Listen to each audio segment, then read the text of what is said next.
मेरा मालिक कहाँ गया हो राजा? मेरा बलमा हो, मेरा बलमा हो, मेरा बलमा रंग लगेगा मैं नाचूंगी हो, मेरा बलमा चल छबीला लगेगा।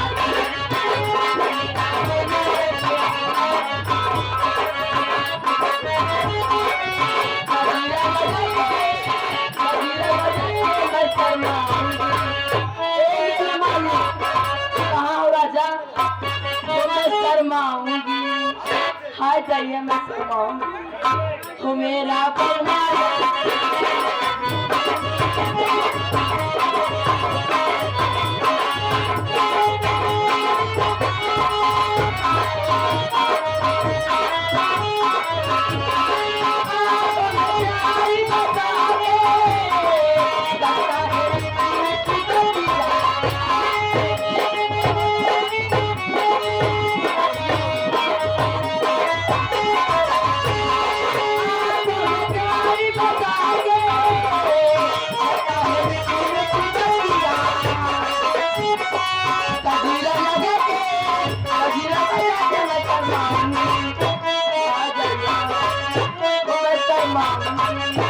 मेरा बाबू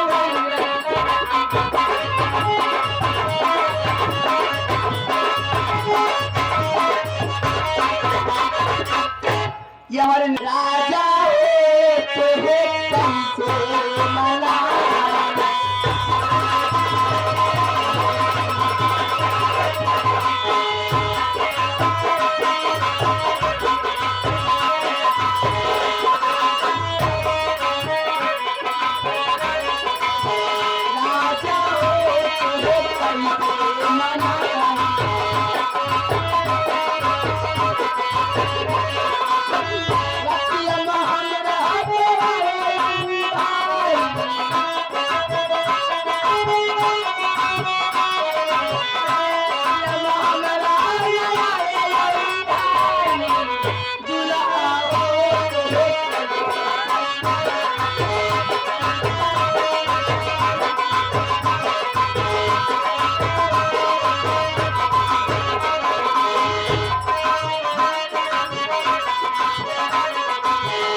हमने बात का ध्यान देना शहर से भी आती हो जिंदगी करे भाई शहर वाली लिया फंस गए का खुदे खाए पकाए खवाए